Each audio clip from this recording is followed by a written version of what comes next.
नमस्कार प्यारे विद्यार्थियों, स्वागत है आपका आपके YouTube परिवार जीके विद्याशास्त्र में। कैसे हैं सब लोग? सब बढ़िया होंगे, सब राजी खुशी होंगे।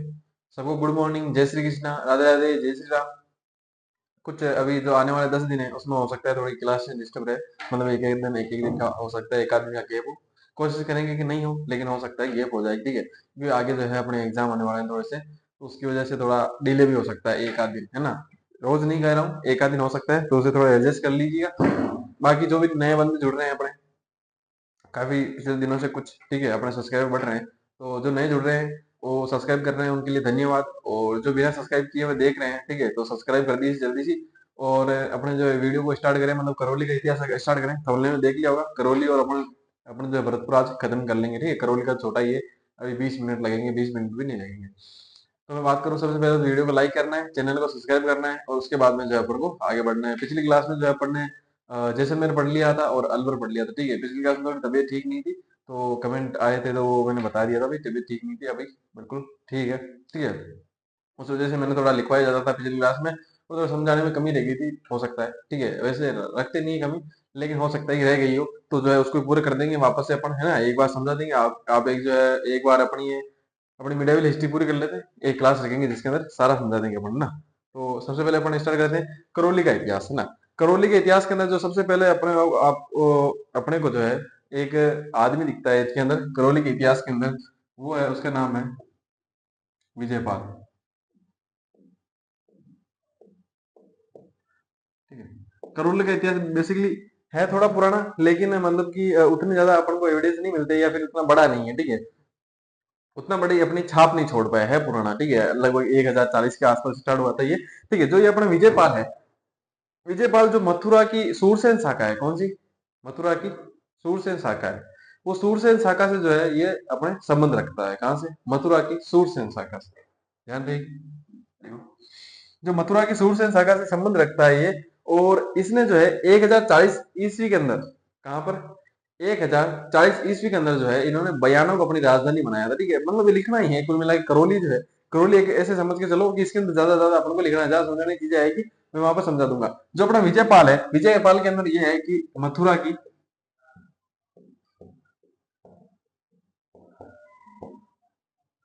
सूरसेन सूरसेन शाखा से संबंधित है,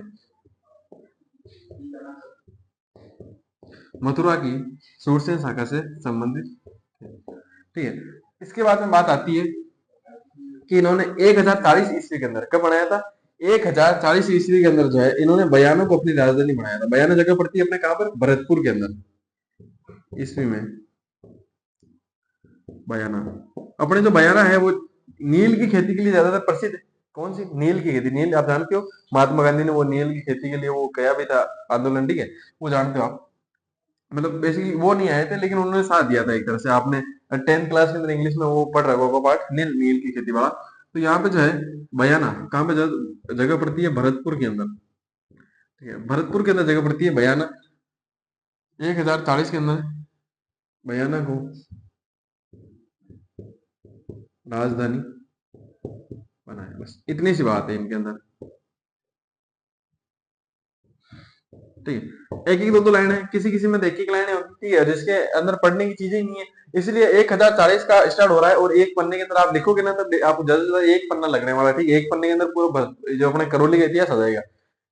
मैंने कहा ना कि अपनी छाप नहीं छोड़ पाया, ठीक है। लंबा करियर रहा है बेसिकली, लेकिन जो है क्रिकेट में किसी होता नहीं, किसी खिलाड़ी का करियर लंबा रहता है, लेकिन मतलब उतनी उस प्रकार से वो परफॉर्मेंस नहीं दे पाता। उसी प्रकार से करौली का इतिहास रहा पुराना है, लेकिन जो है उस प्रकार से, ठीक है, छवि नहीं छोड़ पाया एक तरह से। बात करूं मैं विजयपाल के बाद में, विजयपाल के बाद में एक और बंदा आता है, उसका नाम है तिमनपाल। क्या नाम है? तिमनपाल। ये जो तिमनपाल है, अपने ही नाम से एक तिमल गढ़ जो है वो बसाता है, तिमलगढ़ बसाता है। बेसिकली जो है जगह का नाम है तिमलगढ़, ठीक है। तो तिमलगढ़ जो जगह है, उस तिमलगढ़ के अंदर जो है एक दुर्ग बनवाता है। क्या बनवाता है? तिमलगढ़ के अंदर जो है दुर्ग का निर्माण करवाता है। लिखना, तिमलगढ़ में दुर्ग का निर्माण करवाया, दुर्ग का निर्माण करवाता है। और इसके बाद में जो है ये तो जगह पड़ती है कहां में, बयाना के अंदर, भरतपुर के अंदर। ये इसने इसको राजधानी बनाया था किसको, बयाना को। लेकिन जो तिमनपाल है वो तिमनपाल आगे बढ़ता है थोड़ा और जो है अपने तिमनगढ़ को क्या बनाता है, राजधानी। लिखना इसे अपनी राजधानी भी बनाया, राजधानी भी बनाई, वैसे लिख सकते हो आप। इसके बाद में जो है एक और शासक दिखता है अपन को, उसका नाम है कंवरपाल। ठीक है, अब आपको बार बार लग रहा होगा कि ये पाल पाल क्यों लगा रखा है, तो मैंने कहा था कि भाई साहब मथुरा है, क्या है, मथुरा। ठीक है, मथुरा भाई साहब अपने कृष्ण भगवान की, अपने ठाकुर जी की जगह है। ठीक है, कौन सी है, ठाकुर जी की जगह है मथुरा। तो मथुरा, एक मिनट है, सॉरी। ठीक है, अपने जो मथुरा है वो क्या है, ठाकुर जी की जगह है, कृष्ण भगवान की जगह है। तो कृष्ण क्या है, गोपाल है, गोपालक है। तो जो है पीछे पाल पाल लगाते हैं, वो भी उनके पीछे, नाम के पीछे पाल आता है। तो ये भी जो है अपने विष्णु, जो अपने कृष्ण जी है, ठाकुर जी है, उन्हीं के ही मतलब निर्देशों पर चले हैं। ठीक है, उन्हीं के वंशज है। तो कुल मिला के एक बात आती है कि अपने जो है कंवर पाल, तिमन पाल और विजय पाल, इसीलिए जो है इनके पीछे पाल पाल लगता है। कंवरपाल है, कंवरपाल के शासनकाल में क्या हुआ था, मोहम्मद गोरी का आक्रमण हुआ था। किसका हुआ था, मोहम्मद गोरी का जो है कंवरपाल के शासनकाल के अंदर आक्रमण होता है। और आक्रमण करके वो, जैसे कि जैसलमेर पे तो हमने पढ़ा था कि जैसलमेर के अंदर आक्रमण करते थे लेकिन अधिकार नहीं करते थे। लेकिन कंवरपाल के शासनकाल में यहाँ पे मोहम्मद गोरी का आक्रमण भी होता है, वो तिमलगढ़ के ऊपर जो है वो क्या कर लेते हैं, अधिकार भी कर लेते हैं। तो ठीक है, लिखेंगे इनके शासनकाल में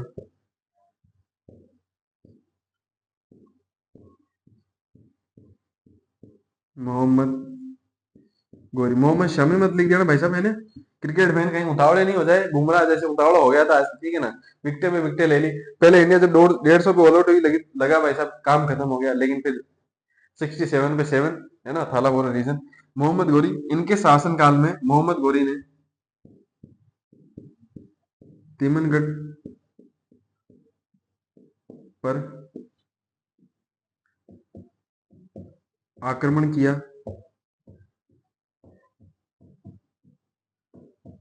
तथा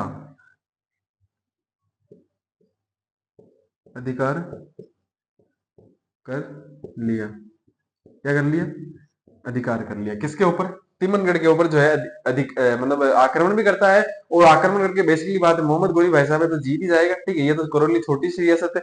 और इसके बाद में जो है इसके ऊपर अधिकार भी कर लेता है। इसके बाद छोटे छोटे राजा है, ज्यादा नहीं। इसके बाद जो है एक और आ जाता है, उसका नाम है धर्मपाल। धर्मपाल लिख लो, या फिर आप ऐसे लिख सकते हो धर्मपाल। ठीक है, दोनों ही सही है। कुछ गाइड धर्मपाल लिखती है, कुछ धर्मपाल लिखती है। ठीक है, लेकिन एनसीईआरटी के अंदर जो है अपने धर्मपाल लिखा हुआ है। ठीक है, तो आप कुछ भी आपको देखने को मिले तो वो सही होगा। मैं बात करूं धर्मपाल की, तो धर्मपाल ने जो है अब तिमनगढ़ पे तो अधिकार कर चुका है मोहम्मद गोरी। जो धर्मपाल नाम का जो आदमी है, अपने भाई राजा है, ये क्या करता है, करौली को जो है अपनी राजधानी बनता है। मतलब करौली का जो इतिहास है वो यहाँ से स्टार्ट होता है बेसिकली। बाकी जो है जगह पहले इनके पूर्वज जो है उनके बारे में पढ़ाया है। और यहाँ पे जो है करौली को राजधानी कब बनाता है या कौन बनाता है, ये पूछ सकता है आपसे, क्योंकि करौली का इतिहास यहीं से स्टार्ट होता है। तो क्या नाम आएगा, या तो आपके ऑप्शन में धर्मपाल आएगा या फिर आएगा धर्मपाल। ठीक है, याद रहेगा ना, लिखना। 1650 में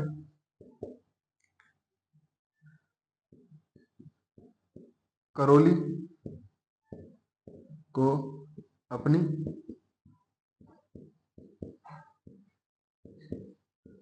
राजधानी बनाई। ध्यान रहेगी बात। अब जो है एक नोट लगा के लिखो, बहुत इंपॉर्टेंट चीज है, एग्जाम में पूछे जाने की ज्यादातर संभावना है। ठीक है, हो सकता है आप जिसकी भी तैयारी कर रहे हो उस एग्जाम के अंदर ये प्रश्न छप जाए कि भाई साहब जो करौली है उसका प्राचीन नाम क्या है। आपने देखा होगा ऊपर प्राचीन नाम नहीं लिखा है, इसीलिए मैं नीचे लिखवाने वाला था, इसलिए ऊपर नहीं लिखवाया। जो करौली है उसका प्राचीन नाम जो है क्या है, कल्याणपुर है। अब आप सोचोगे ये कल्याणपुर किसने बसाया भाई, तो कल्याणपुर जो है अपने अर्जुन पाल ने बसाया। आप कहोगे अर्जुन पाल कौन है, अर्जुन पाल जो है 1348 ईस्वी के आसपास जो है करौली का शासक था। जब करौली वर्तमान की जगह है कल्याणपुर, उस समय कल्याणपुर और अभी का करौली, वहां पर रहता था और उसने कल्याणपुर बसाया। उस कल्याणपुर को ही वर्तमान का करौली कहते हैं। और 1348 ईस्वी के अंदर जो है अर्जुन पाल ने इसको बसाया था। ठीक है, तो ये अपन चीज लिखेंगे, नोट लगा के लिख लेना, लिखना नोट। करौली का प्राचीन नाम कल्याणपुर। था जिसे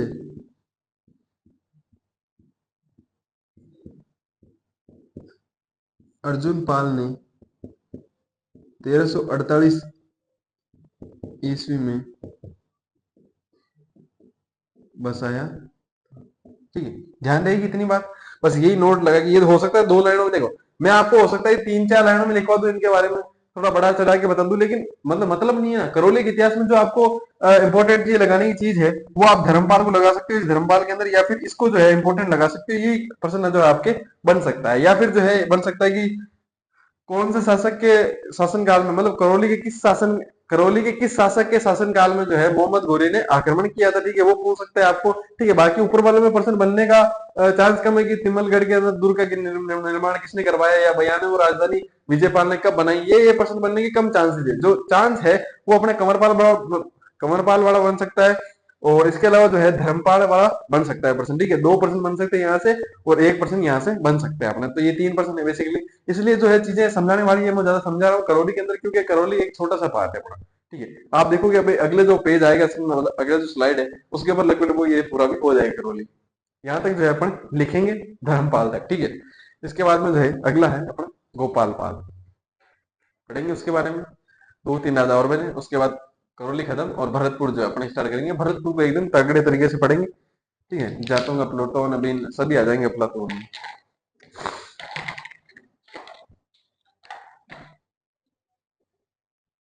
लिख लो तो, यहाँ तक लिखो।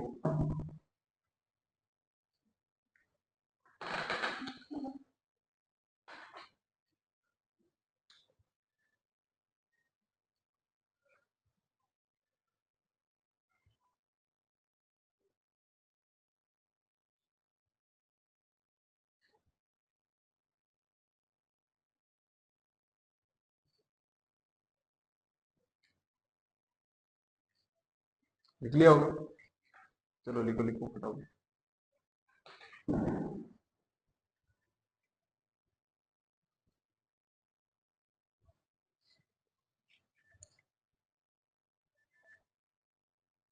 क्रिकेट में मजा तो आया होगा आज वाला मैच में, फर्स्ट डे है। किसी को तो मतलब जब 150 ऑल आउट होगी, 150 ऑल आउट होगी, सोचा कि सीरीज आ गई, एक ही मतलब 4 विकेट गिराए गए थे पहले सेशन में। तभी ऐसा था कि माहौल की भाई सीरीज ही हार गई, ऐसा मतलब लोगों का रिएक्शन ऐसा था कि सीरीज ही हारने वाला है। और जब ऑल आउट हुई तब तो लगा कि भाई 5-0 होने वाला है ना। और उसके बाद में जब वापस इंडिया की बॉलिंग आई तो भाई साहब लगा यार क्या बंदा है बुमराह, वर्ल्ड क्लास, क्लास जो उसके पास है, बुमराह को बुमराह बनाती है उसकी क्लास, जो उसके पास एक्शन है, वो माइंडसेट जो है ना।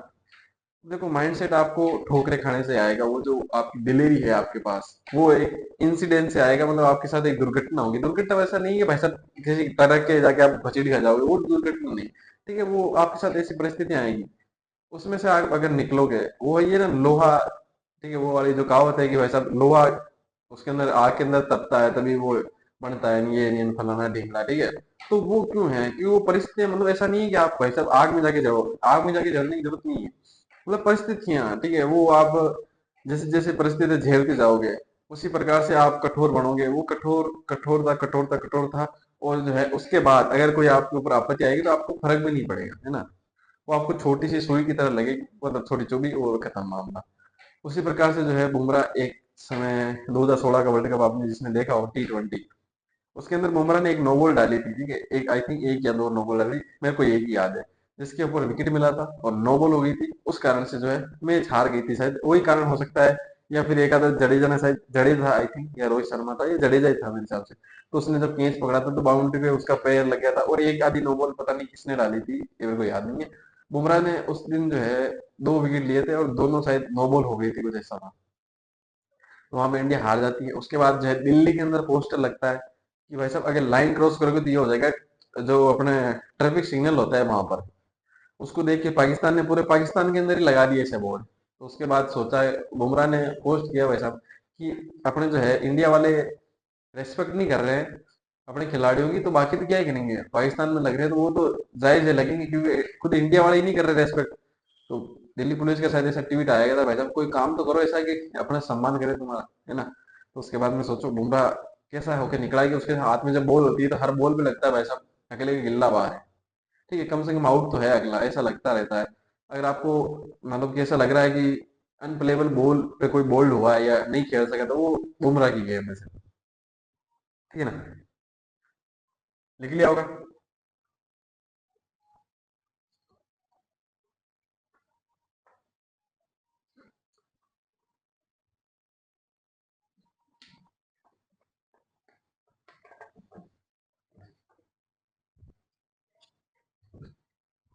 अगली हेडिंग डाल लो अपने, गोपाल पाल।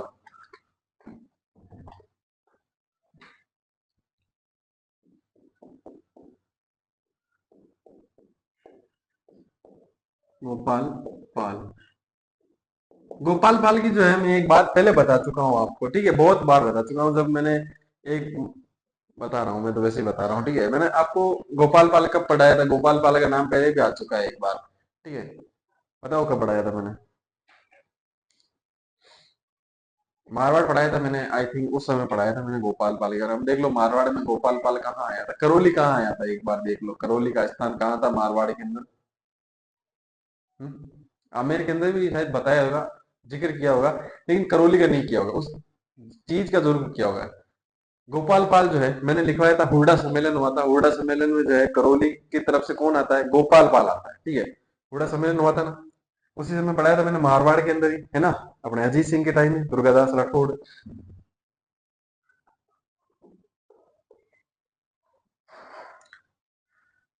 दुर्गादास राठौड़ नहीं था, ठीक है भाई।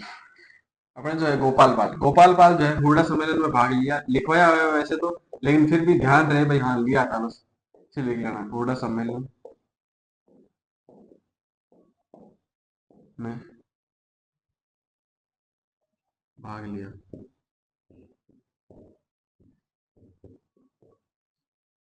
ठीक है, आगे लिखना।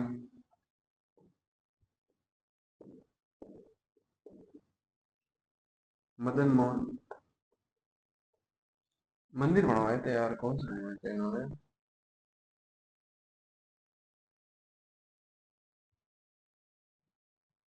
एक मिनट है, क्यों गलत नहीं लिखवाना चाह रहा वैसे।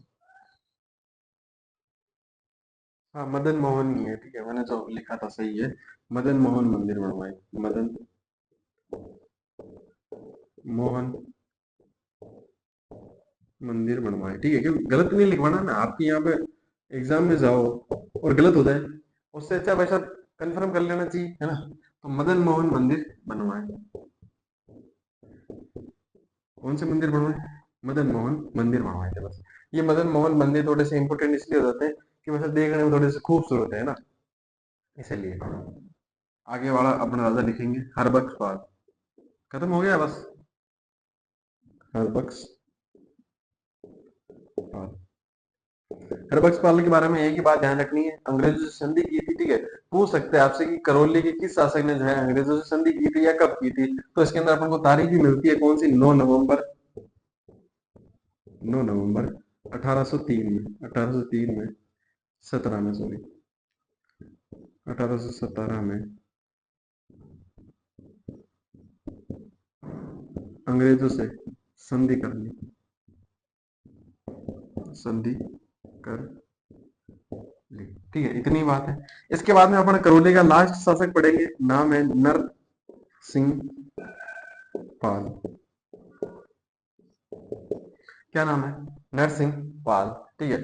नरसिंह पाल की हुई नहीं, बेसिकली कुछ हुआ नहीं था कि अपने जो है 1300 बोल रहा हूँ मैं, 1852 ईस्वी के अंदर क्या हुआ, हर जो अपने नरसिंह पाल है उनकी मृत्यु हो गई। उनकी मृत्यु के बाद जो है उनका बेटा जो था, मतलब उनके बेटा कोई था नहीं, लेकिन दत्तक पुत्र उन्होंने गोद ले रखा था, जो गोद लिया पुत्र था, उसको अंग्रेजों ने जो है वहां का राजा बनाने से मना कर दिया। कहा कि वैसा देखो, बेसिकली मैं आपको शुरू से बताऊं बात, तो अंग्रेजों ने जो है अपनी जो रियासत थी या ठिकाने थे, ठीक है, कुल मिला के बात ये है, तो उनको जो है 3 कैटेगरियों में बांट रखा था।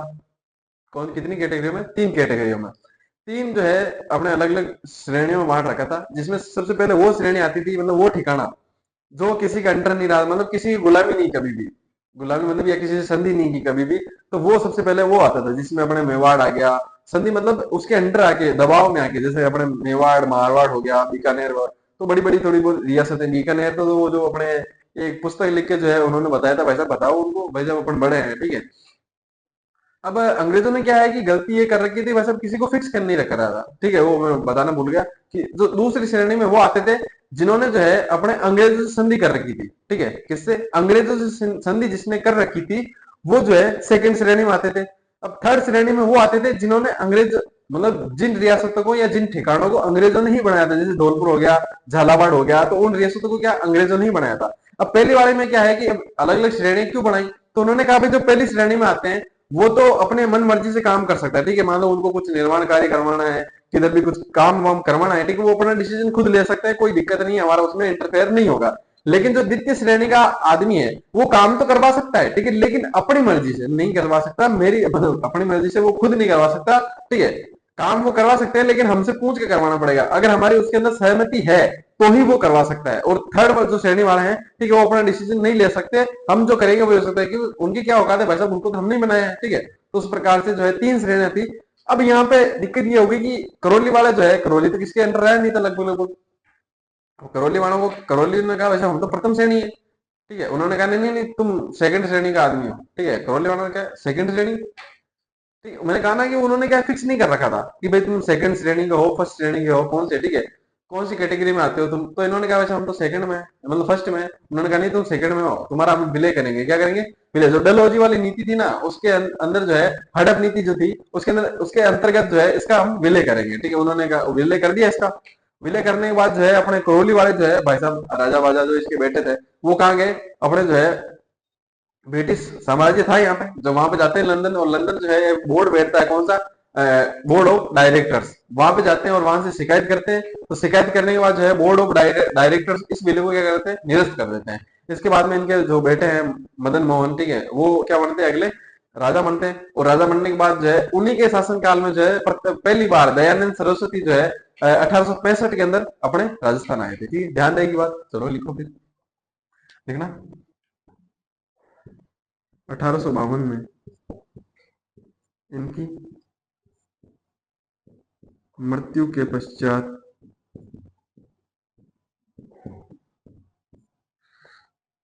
1852 में इनकी मृत्यु के पश्चात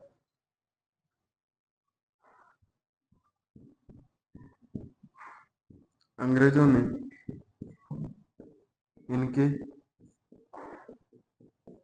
दत्तक पुत्र को राजा बनाने से इनकार कर दिया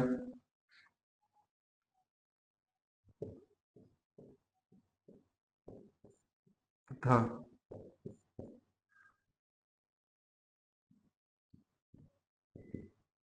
डलहौजी की हड़प नीति के तहत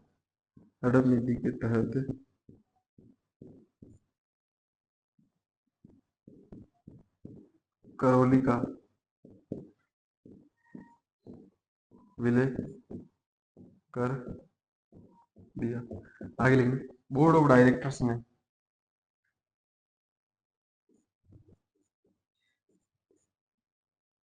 बोर्ड ऑफ डायरेक्टर्स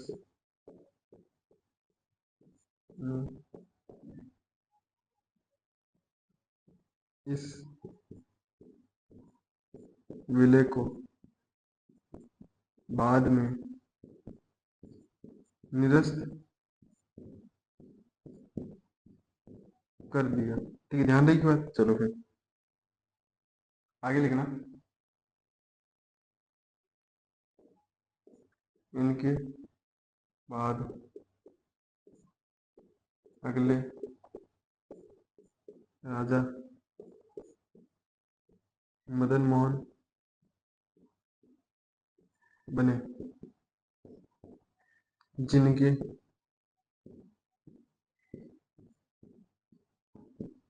आमंत्रण पर दयानंद सरस्वती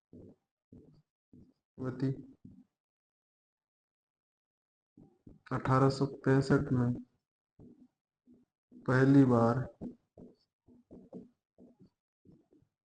राजस्थान आए, ठीक है, ध्यान रहेगी बात। है ना। ये अपने यहाँ पे जो है करौली का इतिहास, यानी करौली अपने जो है रियासत के यहाँ पे खत्म हो जाती है। इसके बाद में अपन भरतपुर स्टार्ट करेंगे। फटाफट जो है यहाँ से यहाँ तक लिख लो, फटाफट लिखो।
लिख चुके होंगे, ठीक है, लिख चुके हो। ठीक है, फिर अपन हेडिंग डालेंगे भरतपुर का इतिहास। हेडिंग डालो भरतपुर का इतिहास।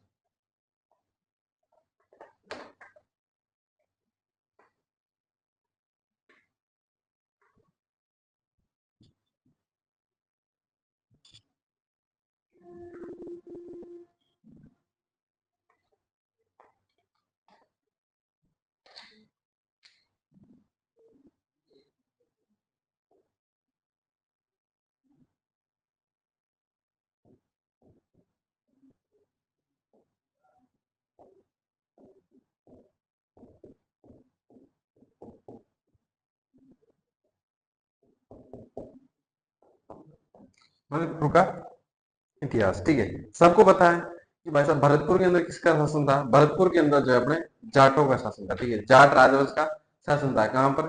भरतपुर के अंदर, ठीक है। सबको बात याद है, सबको पता है ना ये चीज, कि किसी को पता है कि नहीं, है ना, सबको पता है। सबसे पहले तो एक लाइन लिख लो, उसके बाद ऊपर समझाते हैं कौन सी, कि भरतपुर में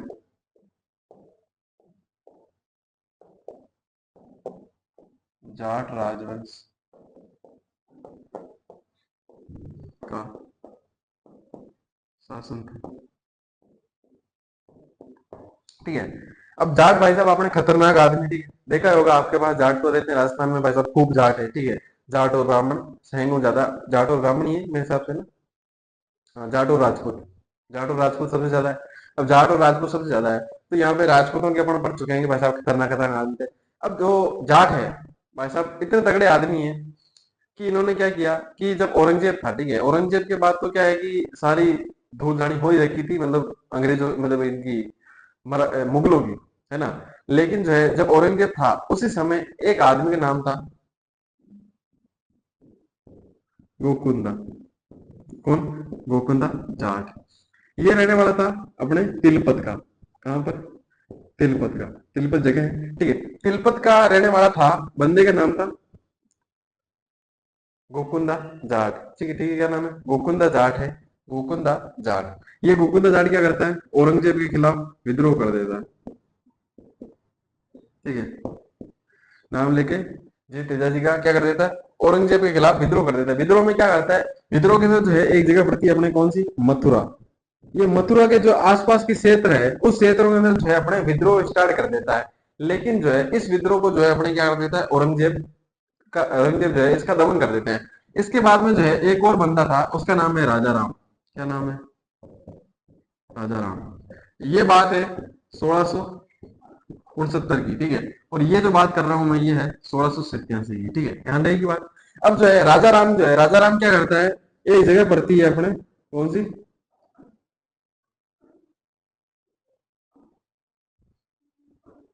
सिकंदराबाद। सिकंदरा।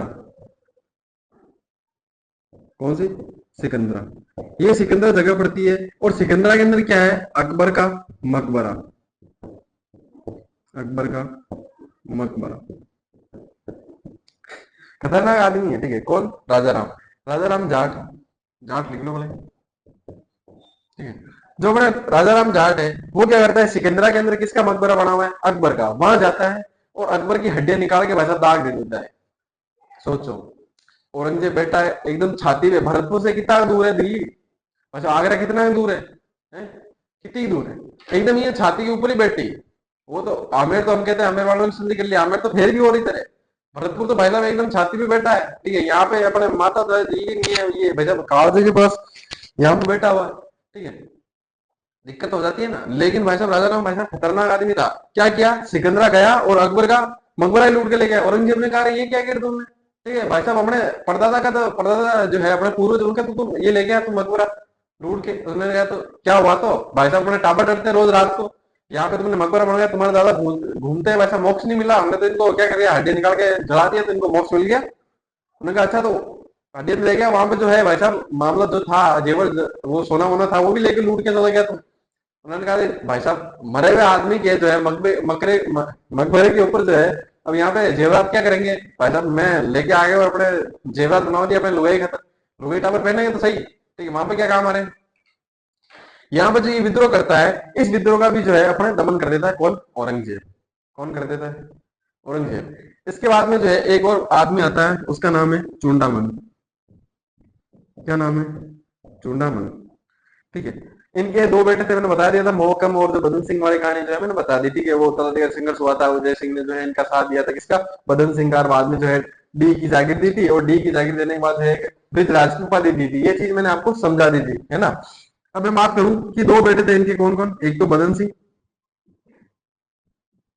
और एक था मोहकम, ठीक है।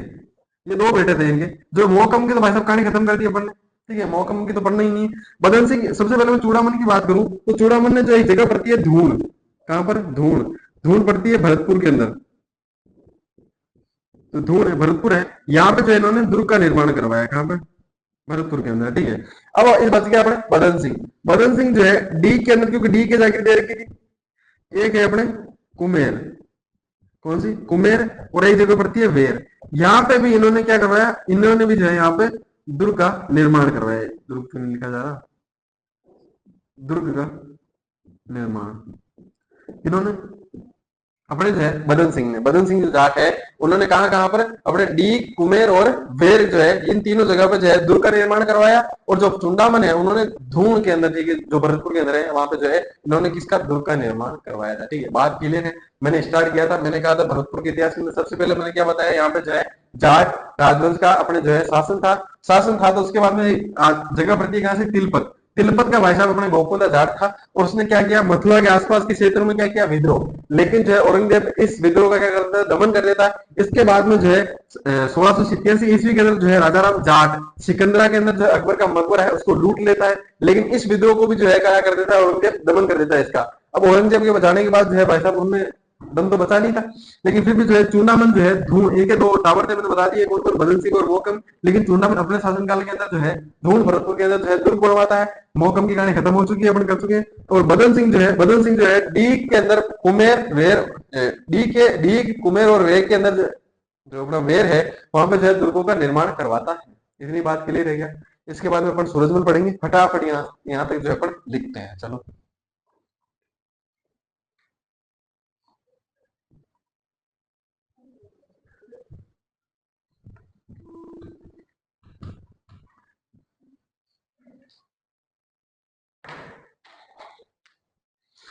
स्टार्ट करूँ,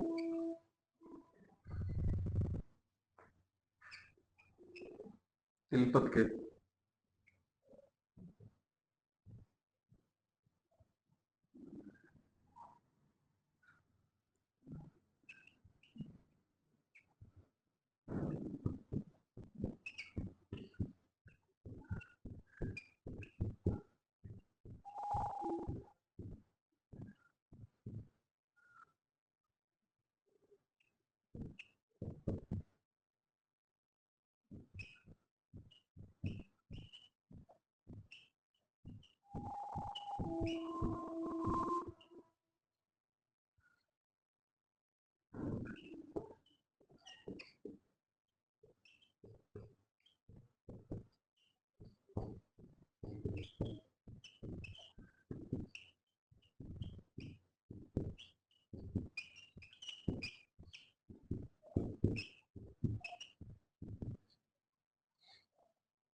क्लियर है बातें? ठीक है, लिखवा रहा हूँ शांत चुपचाप उबा उबा, ठीक है, क्योंकि समझा चुका हूँ सारी चीजें।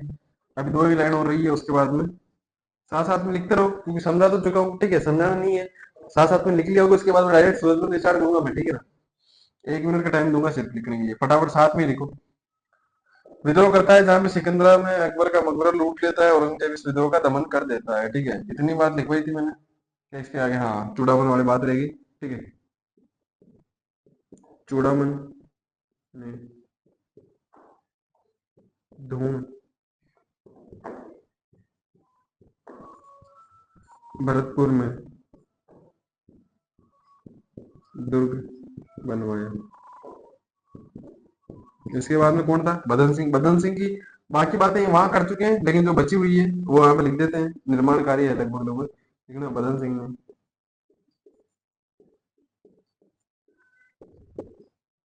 डी वेर कुमेर में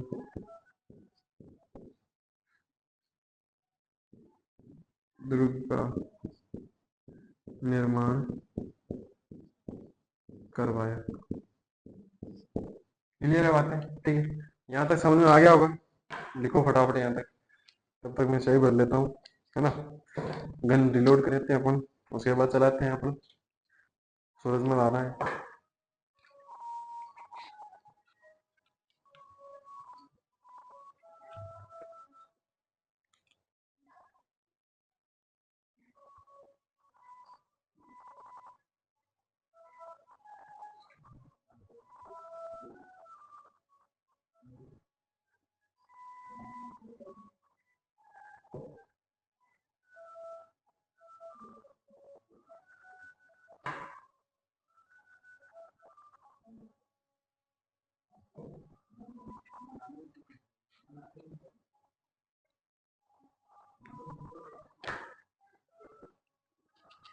देखो 1 मिनट है आपके पास, 30 सेकंड जा चुके हैं, 30 सेकंड और है।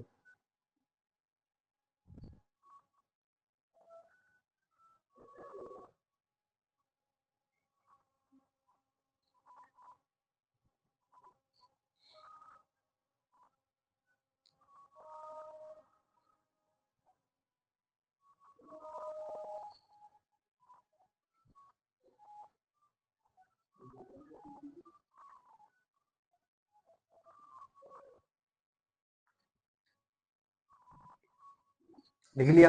साथ साथ ही लिखना था, हेडिंग डालो, सूरजमल। सूरजमल जाट।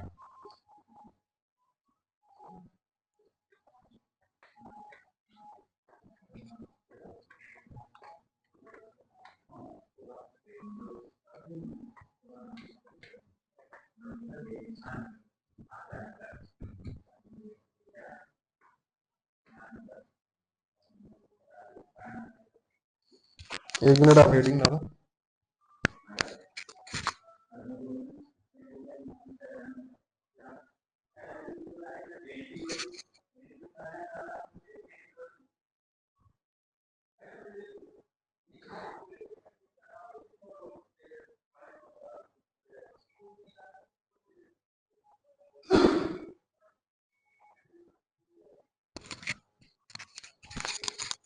आवाज तो आ रही होगी ना? ये माइक बंद नहीं हुआ है ना, मेरे को लगा बंद हो गया होगा, है ना। चलो हेडिंग डालो, सूरजमल जाट।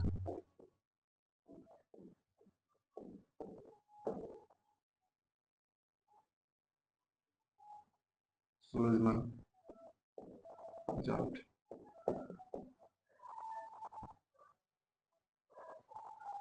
ध्यान देंगे। अब देखो, सूरजमल जो जाट है, इसको भाई साहब क्या कहा जाता है? जाटों का प्लेटो और जाटों का अफलातून। अब क्यों कहते हैं, ये है क्या? प्लेटो क्या है, अफलातून क्या है? तो प्लेटो और जो अफलातून है, वो जो है एक वीर सैनिक थे, जिन्होंने अपने समाज के लिए, अपना जो रियासत थी उनके लिए ऐसा कार्य किया, जिस प्रकार से सूरजमल ने क्या किया, भरतपुर की रूल किया। मतलब एक तरह से एक वीर, मतलब कि एक वॉरियर थे, ठीक है, वॉरियर, मतलब एक महान आदमी थे, ठीक है। कौन है? प्लेटो और अपने अफलातून को लिखना। इन्हें जाटों का अफलातून तथा प्लेटो भी कहा जाता है। जो आप अभी डी के अंदर जो जल महल देखते हैं ना, वो जल महलों का निर्माण किसने करवाया है ना, डी के अंदर आप घूमे होंगे, ठीक है, डी भरतपुर के अंदर जगह है, अभी तो नया जिला बन गया शायद, है ना, शायद नहीं, बन ही गया है। तो उसके अंदर आपने देखा होगा कि वहां पे जो महल है, जल महल है, उनका जल महलों का निर्माण एक नहीं है, जल महल वहां पर बहुत सारे हैं, मतलब तो उनका निर्माण अगर आप किसी ने किया है तो कौन था भाई साहब, सूरजमल जाट था, ठीक है, कौन था, सूरजमल जाट। तो इनके बारे में मैं पहले आपको समझा दूं थोड़ा सा, है ना। तो सबसे पहले मैं कहूँ जल महल, ठीक है, कहाँ पर, जल महल, जल महल कहाँ पे बनवाए, डी के अंदर जो जल महल है, ठीक है, उनका निर्माण किसने करवाया था भाई साहब, अपने सूरजमल जाट के अंदर। फिर जो है अपने कौन सा है, दुर्ग, भरतपुर दुर्ग, भरतपुर का दुर्ग, कौन सा, भरतपुर का दुर्ग है, ठीक है, वो दुर्ग भी किसने बनवाया था, वो दुर्ग भी अपने भाई साहब कौन थे, अपने सूरजमल जाट, ठीक है। इसके बाद में एक दिन क्या हुआ कि सूरजमल जाट अपने भाई साहब रानी के साथ बैठे थे। रानी ने कहा कि यार क्यों, सरपंच जाट ने कहा क्या हो कि तुम यार प्यार व्यार तो करते नहीं हो यार, ठीक है, जिस प्रकार से अपने उन्होंने उनको कहा था, तो कहा कि तुम प्यार व्यार तो करते नहीं हो, क्या हुआ कि वो मैंने सुना है भाई, भाई साहब जहांगीर था, जहांगीर के टाइम में ना एक रानी थी, कौन, नूरजहां, उसका वैसा वहां पे झूला लगा हुआ था तगड़ा, औरंगजेब ने जो है नूरजहां का झूला लगवाया था, वैसे झूला झूला लगाओ ना तब मालूम है आपको।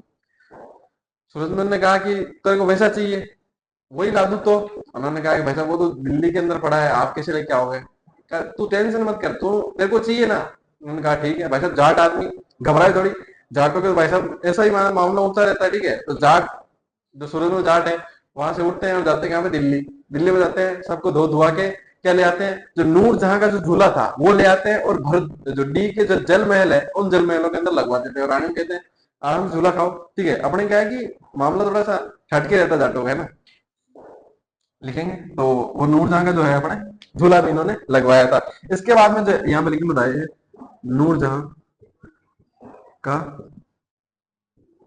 झूला लाए, ठीक है, ये हो गया एक तो चीज। इसके बाद में जो है एक और कार्य है, क्या किया इन्होंने, जो प्रशासनिक कार्य किए अपने रियासत के अंदर यानी भरतपुर के अंदर, और एक और काम किया, कृषि सुधार किए। अब ये क्या क्या है अभी बताता हूँ, प्रशासनिक तथा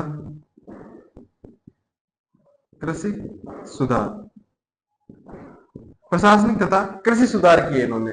अब देखो मामला क्या है, प्रशासनिक सुधार और जो है कृषि सुधार क्या क्या है, तो मैं कहूँ प्रशासनिक सुधार मतलब कि इन्होंने ये कहा कि भाई साहब मान लो कि पहले कोई आदमी है, और वो मान लो कि कोई राजकवि है, राजपुरोहित है, या फिर मान लो कि खाना बनाता है, ठीक है, तो ऐसा नहीं है कि जो खाना बनाने वाला है उसका बेटा ही खाना बनाएगा आगे भी, अपने मतलब आगे भी कोई राजा आएगा तो उसके लिए आगे वाला ही राजा बनेगा, ऐसा नहीं।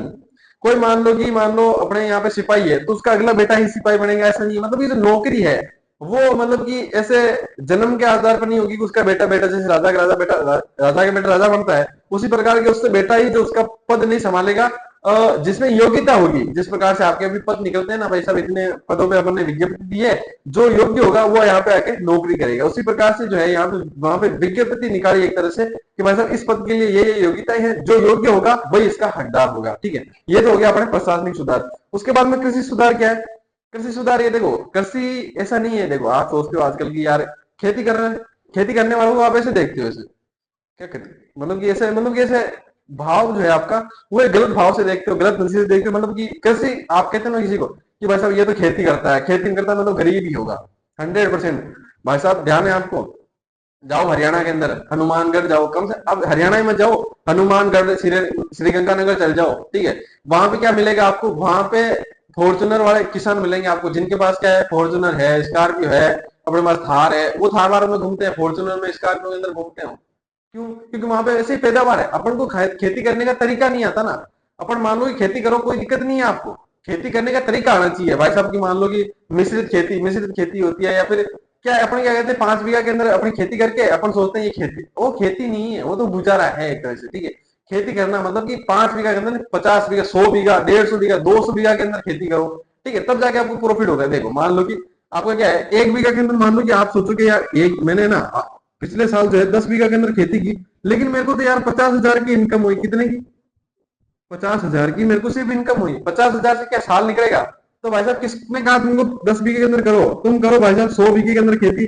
तुमको जो है यहाँ पे 50 लाख, मतलब 5 लाख, 50 लाख नहीं, 5 लाख, हाँ 5 लाख ही हो गया ना, 5 लाख की इनकम होगी एक साल के अंदर, 5 लाख की इनकम होगी। अब 5 लाख की जगह तुम करो भाई साहब 200 बीघा के अंदर, 200 बीघा के अंदर करोगे तो यहाँ पे इनकम हो जाएगी 10 लाख की इनकम हो जाएगी। 10 लाख के हिसाब से भाई साहब पड़ गए तुम्हारे लगभग कितने, 80,000 रुपए पड़ गए महीने भर के। अब नौकरी वाली तो है ही है, लेकिन तुमको करना नहीं आता। अब 200 बीघा जमीन कहाँ से लाऊं? कहोगे मेरे मतलब पूर्वज तो छोड़ के 2 बीघा गए हैं, तो मैं 200 बीघा कहाँ से लाऊं?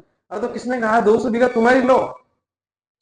भाई साहब ये 10 बीघा है मान लो, तो 10 बीघा भी तुम्हारी नहीं है ना, तुमने कहा तुम्हारे पास 2 बीघा। जिस प्रकार से तुमने 8 बीघा एक्स्ट्रा ली है, उसी प्रकार से 200 बीघा ले सकते हो। मान लो ये 10 बीघा है, ये जो अपने 200 बीघा है, इस 200 बीघा के आप मान लो कि यहाँ पे 2 लाख रुपए दे भी देते हैं। कितने? 2 लाख रुपए इतने ही लगते हैं भाई साहब, मेरे को भी पता है, ठीक है कितने? 2 लाख रुपए आपने 200 बीघा वालों को दे दिए कि भाई साहब ये मैं तेरी जमीन ले रहा हूँ। इतना ही होता है, ठीक है अपने होता है यहाँ पे। कई कई जगह बोलते हैं कि भाई साहब क्या होता है कि जैसे 10 लाख रुपए कमाए तो 5 लाख रुपए जमीन वाला लेगा और 5 लाख रुपए इनकम वाला लेगा, ऐसा होता है। लेकिन जो है जो मिश्रित खेती है ना, 200 बीघा वाली जमीन होती है ना, वहां पे ऐसा नहीं होता। क्या होता है वहां पे जो है, यहाँ पे एक फिक्स रेट होती है भाई, इतने बीघा पे जो है अपने इतने पैसे देंगे। ऑलमोस्ट एक बीघा के ऊपर 500 रुपए होते हैं, तो लगा लो 500 गुणा कर लो 10, 2 जीरो लगा लो, 1 2 3 4 पैदाइश सैकड़ा हजार 10,000 लाख, तो 1 लाख रुपए देना पड़ रहा है आपको। अब सोचो मैंने 2 लाख बताए, फिर भी एक बीघा के जो है एक साल के जो है मतलब एक जो 6 महीना होता है, 6 महीने होता है, 6 महीने के अंदर खेती करनी होती है। बाद में जो है वापस 6 महीने लग जाएंगे, या एक साल मान लो, एक साल के अंदर जो है आपको 500 रुपए देने पड़ रहे हैं मान लो। अब 500 की जगह मान लो आप उसको 1,000 दे दो खुश करने के लिए, 1,000 रुपए दे दिए। कितने? 1,000 रुपए, 500 रुपए लगते हैं एक खेत के लिए। मेरे को एक बीघा के लिए मेरे को इतना बता दी कि अपने हमारे जो गांव है आसपास इतने 500 रुपए मिल जाता है अपने एक बीघा। अगर मान लो कि 10 बीघा ले रहे हैं तो अपन उनको क्या देते हैं? 5-1 हजार रुपए देते हैं, है ना? तो सोचो 200 बीघा आपकी जमीन आ रही है कितने रुपए के अंदर? खरीद नहीं रहे हो, भाई साहब खरीदने के नहीं बोल रहा मैंने, मैं ये नहीं कह रहा कि वैसे एक एक बीघा खेत आपको 500 रुपए मिला, ये नहीं कह रहा। एक साल के लिए खेती के लिए, ठीक है, एक साल की खेती के लिए 1,000 रुपए में लगभग मिल जाएगा। तो 2 लाख उसको दे रहे हो, 8 लाख आप कह रहे हैं मैं सब कितना फायदा ही फायदा बता रहा हूँ। ये तो कृषि के जो ये तरीका है ना, ये तरीका कुल मिला के मैंने आपको बताया है। ये तरीका किसने बताया? सूरज जाग ने कहा भाई साहब कि आप ऐसे बढ़ चुके हो, ठीक है, आपके जैसे परिवार बढ़ चुके हैं, तो यहाँ पे खेती कर रहे हो तो आपसे ज्यादा फायदा नहीं मिल रहा, तो क्या करो आप दो भाई, ठीक है, दो भाई मान लो, दो भाइयों के नहीं बने तो दो पड़ोसी मिल लो, दो पड़ोसी नहीं है तो एक वहां का एक यहाँ का है। अगर उनके दोनों खेत पास पास है तो आप दोनों खेती कर लो, कोई दिक्कत नहीं होगी आपको। क्या उससे ज्यादा मुनाफा ज्यादा होगा? क्या होगा? मुनाफा ज्यादा होगा। एक तो जो बाढ़ करते हैं भाई साहब, 12 फुट में तो बाढ़ ही आ जाती है, फिर 12 फुट का गेला जाता है, ठीक है, तो जमीन तो यही रौंदी जाती है, मतलब कि वो जमीन तो यही खपत हो जाती है जमीन की। और उसके बाद में जो है अलग अलग खर्चे करते हैं दोनों, ट्रैक्टर के ये भी पैसे देता है, ये भी ट्रैक्टर के। मान लो इसके पास ट्रैक्टर है, इसके पास मान लो दूसरी सुविधा है, तो दोनों मान लो उस खेत के अंदर लगेंगे तो और भी इनकम ज्यादा होगी, और जो है अपना खर्चा कम होगा तो इनकम बढ़ जाएगी। जैसे जैसे खर्चा कम होगा तो इनकम अपनी ऑटोमेटिक बढ़ जाएगी ना। भाई मान लो आप किसी के अंदर मान लो एक जना 50 लगा रहा है, एक खेत के अंदर एक जना 50 लगा रहा है, अगर वो दोनों मिलके जो है करेंगे काम, तो दोनों खेत के अंदर 80 रुपए लगे। अलग अलग कर रहे हैं तो 100, लेकिन अगर मतलब मिलके करेंगे तो 80 लग रहे हैं, तो भाई साहब 20 रुपए बचे ना, दोनों दोनों 10 बांट लो। तो ये चीज जो है किसने सिखाई? ये चीज सिखाई भाई साहब सूरजमल ने, ठीक है, ध्यान रहेगी। चलो लिखते हैं फिर,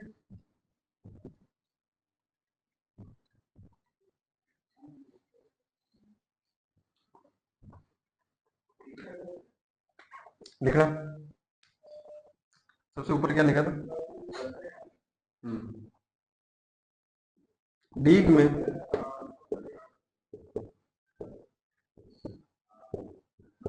जल महलों का निर्माण करवाया।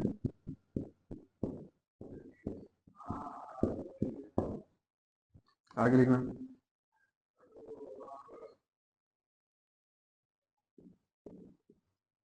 भरतपुर में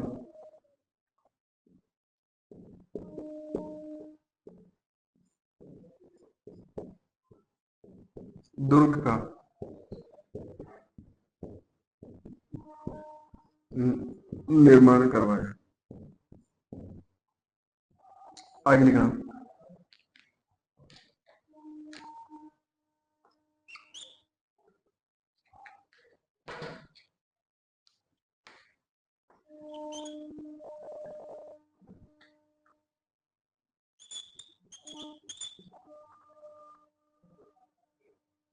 डेट नहीं लिखनी, डायरेक्ट लिखो। दिल्ली पर आक्रमण किया तथा वहां से नूरजहां नूरजहां का झूला भरतपुर ले आए और इसे बीग के जल महलों में लगवाया। ध्यान रही की बात, ये चीज पूछ ली जाती है इसलिए जो अपने वो इससे लिखा था, ठीक है, ध्यान रही थी। और इसके बाद में जो है एक और चीज है, ये भी इंपॉर्टेंट है, कौन सी कि अपने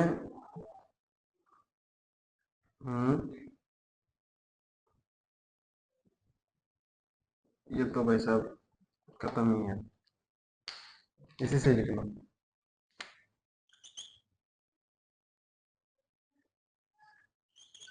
भरतपुर में प्रशासनिक तथा कृषि सुधार किए। चलो देखो, यहाँ तक देख लेता हूँ मैं एक बार, ये दिख रहे हैं, चलो दिख तो सब रहे हैं, लिख लो।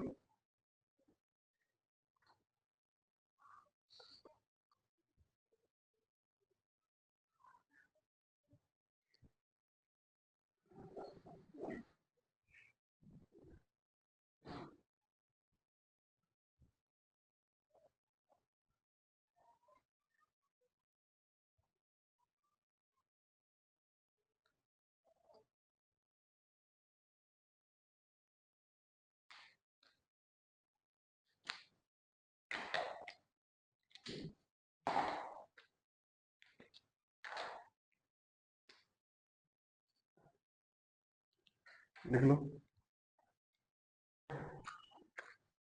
लिख लो। टाइम तो 10-15 मिनट ही बचा हुआ है, एक दो राजा और है, दो राजा और है बेसिकली, जवाहर सिंह और रणजीत सिंह।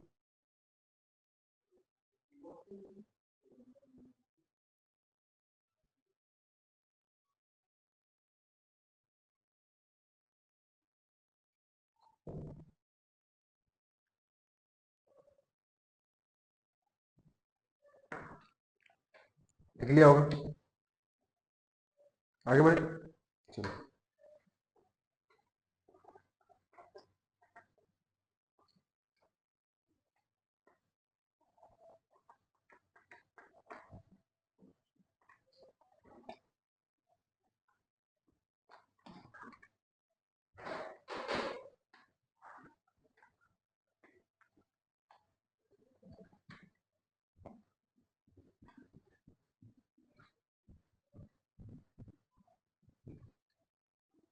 लिख लिया। लिख को चलिए हटाइए इसको। अब देखो, अब बात क्या हुई कि एक अफगान, मतलब कि एक नाम था अफगान का, क्या, अहमद शाह।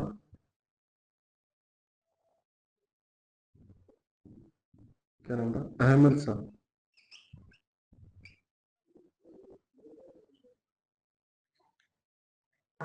अहमद शाह अब्दाली। अहमद शाह अब्दाली। इस अहमद शाह ने क्या किया, यहाँ पे आक्रमण किया था अपने भारत के अंदर, ठीक है। जब भारत के अंदर आक्रमण किया तो यहाँ पे एक युद्ध हुआ था जिसको कहते हैं अपन पानीपत का तीसरा युद्ध, ठीक है। पानीपत का एक युद्ध हुआ था, ठीक है। और इस पानीपत के युद्ध के अंदर जो है अपने सूरजमल क्या लेने जाते हैं, भाग। सूरजमल भाग लेने गए। क्यों गए भाई साहब? सूरजमल को क्या लेना था पानीपत के युद्ध से, ठीक है। तो पानीपत से युद्ध से लेना था कि एक मराठा, मराठे थे कौन, मराठे, ठीक है। और मराठों के अंदर एक आदमी का नाम था सदाशिव भाव। सदाशिव राव भाव। सदाशिव राव। इन्होंने कहा भाई साहब कि अपने जो है अहमद शाह अब्दाली ने